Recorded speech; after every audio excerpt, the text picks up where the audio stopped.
Hey guys, today's video is going to cover a lot of general tips, but to start, I want to be able to talk to you about AR and how you can use it to your advantage. This Eevee that I'm about to catch was very easy for me to catch because I managed to put him in the corner of my screen, which allowed my curveball to have the full liberty of spinning right to him, even though I only tossed it from center.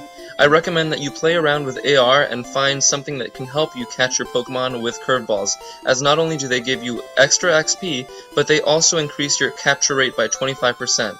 What I'm doing now is I'm using Poké Assistant in order to measure my Pokemon's individual values.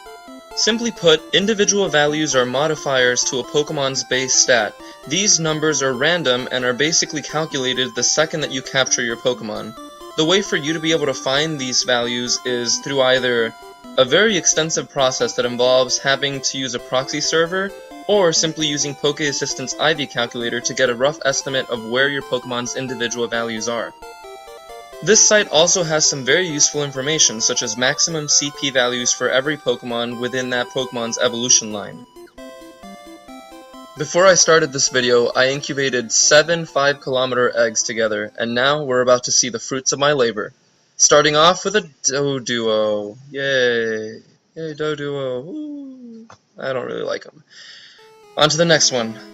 In the meantime, here's some general tips for gameplay.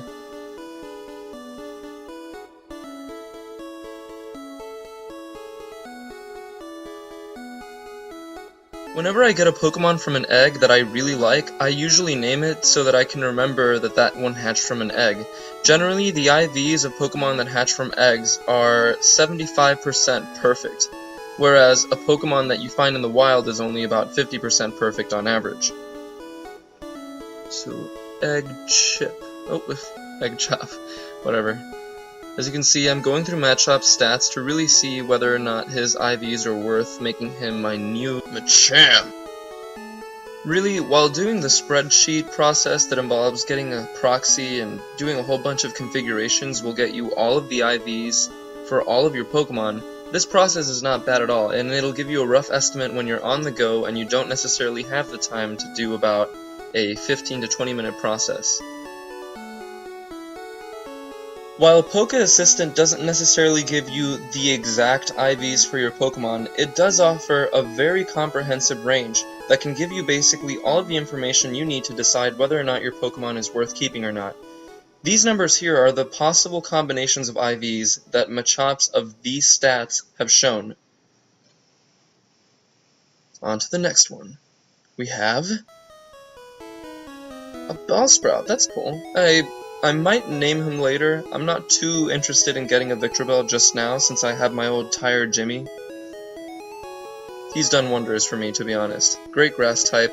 Him and Executor are just about the best grass types available currently in the game.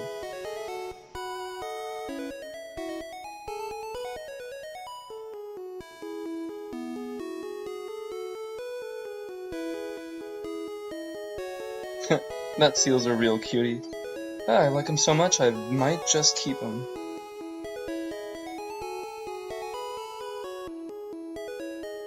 We're coming up on what I think is my very last egg, and nice. This is actually really good.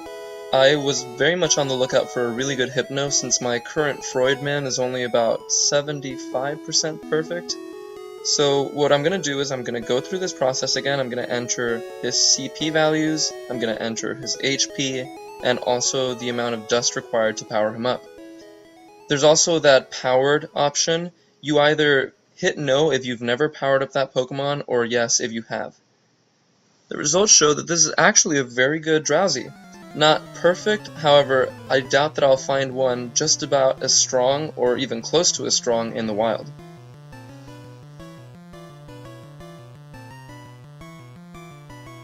While I usually coordinate my egg hatchings with a lucky egg, as I explained in my previous video, I didn't have enough Pokemon to evolve in order to do an evolution phase along with the hatching. I never recommend that you use your lucky egg unless you're going for evolution spamming. Once again, the magic number for evolution spamming is 72. What I usually do is I go through a spreadsheet to make sure that I have just enough Pokemon to evolve. In my premium items guide at tallgrasstales.net, I always advise that you don't necessarily go for storage upgrades. while they might help you out, they're not essential. If I really need space, I usually just toss out items, such as my potions and my revives, but generally with potions I try to make sure that I can use them before I toss them. This concludes the guide section of my video, and I just wanted to share you guys some of the new updates that just hit the game today. As you can see, the player profile received a change in font, and now you can actually customize your character. Also, the medals have received quite a new overhaul. I'm actually quite happy with the way that they've turned out. Now I'm just perusing through my medals. It's always a good idea to kind of have an objective in mind when you go out and play, as that'll just about give you a direction to go in. It's going to be goal-oriented people that ultimately thrive and master the game.